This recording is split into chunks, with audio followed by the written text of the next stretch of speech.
2023-жылдын 17-октябрь күнү Көкбөрү Федерациясынын президенти болуп Жунусалиев Рамис Майрамбекович шайланды. Рамис Жунусалиев акыркы 20 жылдан бери Көкбөрү тармагында тыгыз аралашып келгендиктен, шайлоо учурунда 7 пункттан турган программасын сунуштаган.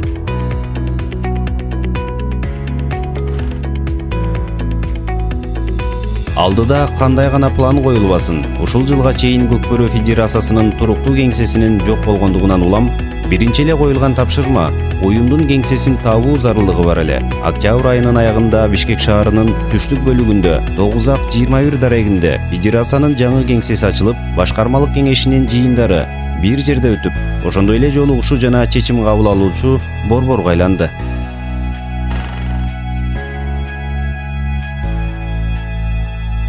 Көкбөрү оюнунун эрежелерин өзгөртүп, тартипти күчтөө маселеси оорчунду болуп тургандыктан, алгачкы башкармалык мүчөлөрүнүн жыйынында эле эрежени өзгөртүү боюнча жумушчу топ түзүлүп, жумушчу топтун төрагасы болуп Көкбөрү Федерациясынын вице-президенти Жылызбек Музратбеков дайындалды. Ноябрь айында Көкбөрү Федерациясынын үй бүлөсү дагы бир мүчөгө көбөйүп, жекеме-жеке лигасын ачты. Бул оюндун ойлоп табуучулары Мирлан Сраждинов жана Каныбек Кубатов жекеме менен Көкбөрү спорттору бири-биринен ажырагысы бөлүк экенин эске алуу менен ушундай чечимге келгенин билдиришти. Федерация бул сунушту колдоого гана албастан, 3-чү ачык чемпионатты өткөрүүгө өз салымын кошуп, аны менен чогуу 2024-жылдын февраль айында 4-чү чемпионатты уюштуруп өткөрүүгө жетишти.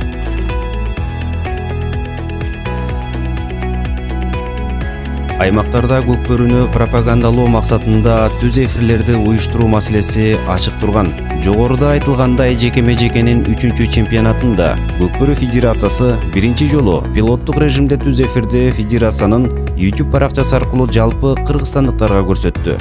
Ошондон кийин аймактардагы Көкбөрүнү көрсөтүүгө болору билинген соң, ар бир облустагы райондор аралык чемпионаттарды жалпы Көкбөрү сүйүүчүлөргө көрсөтүү чечими кабыл алынды.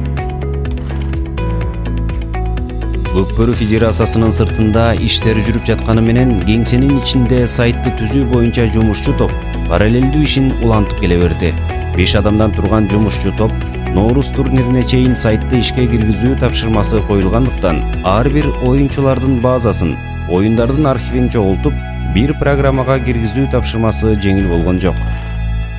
Мыктыларды сыйлоо салты жылдан жылга унутулуп бараткандыктан, Көкбөрү Федерациясы 2023-жылы бул иш-чараны кайрадан жандандырды. Мыктыларды аныктоону алгач, башкармалык мүчөлөрү менен тапталган соң, 26 декабрда мыкты көкбөрүүчүлөргө сыйлыктар берилип, ошондой эле Көкбөрүгө жыл ичинде активдүү салым кошкондор унутта калган жок. Көкбөрүгө жогорку бийликтин көз карашы түз болгонун баса белгилеп кетүү керек. Аймактардагы Көкбөрүнү өнүктүрүү сунушуна Кыргыз Республикасынын президенти Садыр Жапаров ар бир облуска 1 миллион сомдон бөлүп берүү демилгесин колдоп, облустардагы ички чемпионаттарда президенттин аманаты тапшырылып берилди. Берилген каражаттар облустардын ички чемпионатын өткөрүүгө, ошондой эле 2024-жылдын февраль айында өткөн райондор аралык чемпионаттагы чемпион райондордун катышуусуна чоң көмөк болгонун белгилей кетмекчибиз.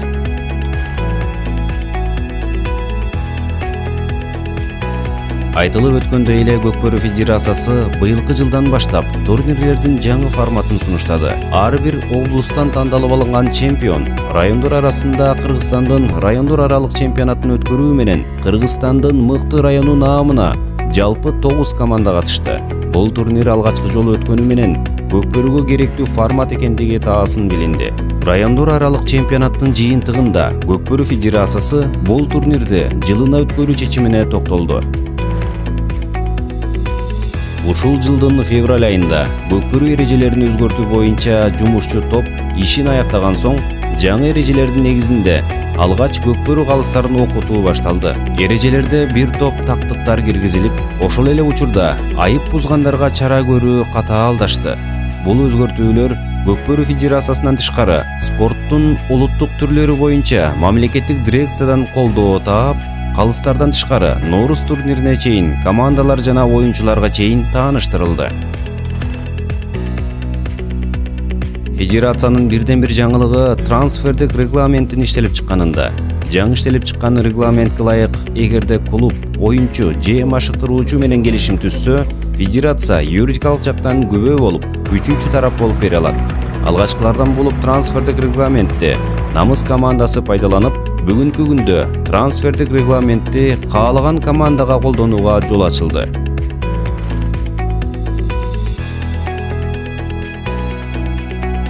Ошондой эле Көкбөрүдөгү дагы бир жаңычылдык камсыздандыруу компаниясы менен макулдашууга келишкендиги болду. Заман талабына ылайык камсыздандыруу компаниясы менен оюнчулардын келишимге кол коюшкандыгы, оюнчулардын жаракат алган учурда медициналык чыгымды жеңилдетүүгө шарт түзмөкчү. Бул жаңычылдыкты Сары Өзөн, Талас жана Ынтымак командалары дароо колдоно алышты. Ал эми Көкбөрү Федерациясы оюнчулардын камсыздандыруудан өтүшүн мындан ары милдеттүү болушу керектигине токтолууда.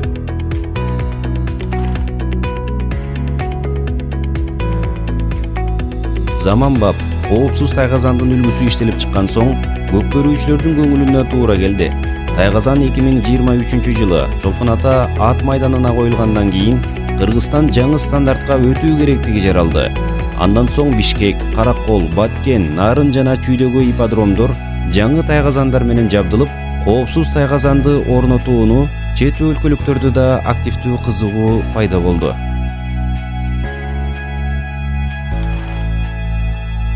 Көкбөрү спортун чет өлкөдө пропагандалоо саясаты уланып, Орусия, Түркия, АКШдагы федерациялар менен тыгыз байланыш күчөдү.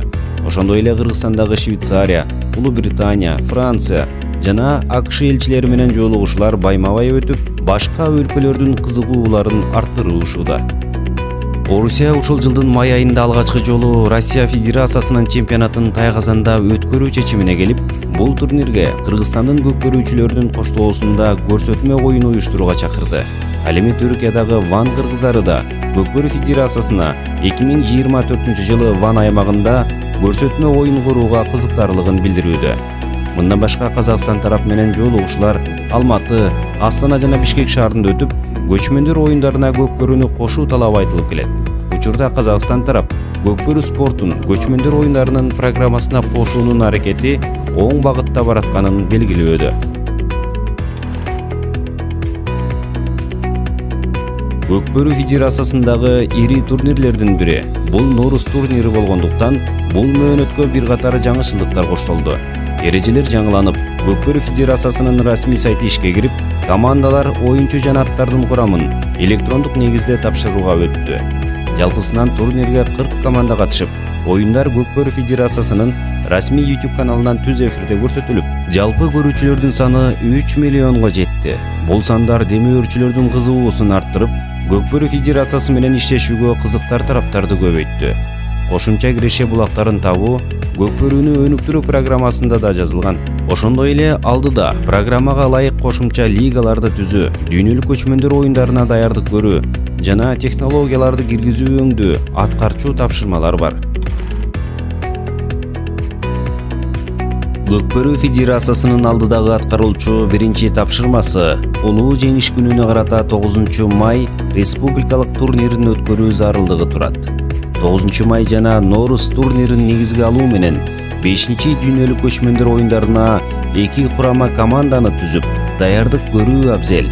Туризмди өнүктүрүү максатында жай мезгилинде Ысык көлдө көкбөрү сүйүүчүлөрдүн лигасын киргизүү календарлык пландагы алмашкыс турнирлердин бири болгон Эгемендүүлүк күнүнө карата президенттин кубогун өткөрүү. Сентябрь айында Кыргыз Республикасынын чоңдор жана жаштар чемпионатын уюштуруу. Октябрь, ноябрь жана декабрь айларында аймактарда айыл өкмөттөрүнүн чемпионатын өткөрүп, ал эми финалдык бөлүгүн декабрь айында Бишкекте өткөрүү. Коңшу өлкөлөр менен сүйлөшүүлөрдүн негизинде Кыргызстандын облустары менен эл аралык оюндарды уюштуруу. Ошондой эле декабрь, январь айларында аймактарда райондор аралык чемпионатты баштоо менен чемпион райондордо Бишкек шаарында республикалык райондор аралык чемпионатты өткөрүү.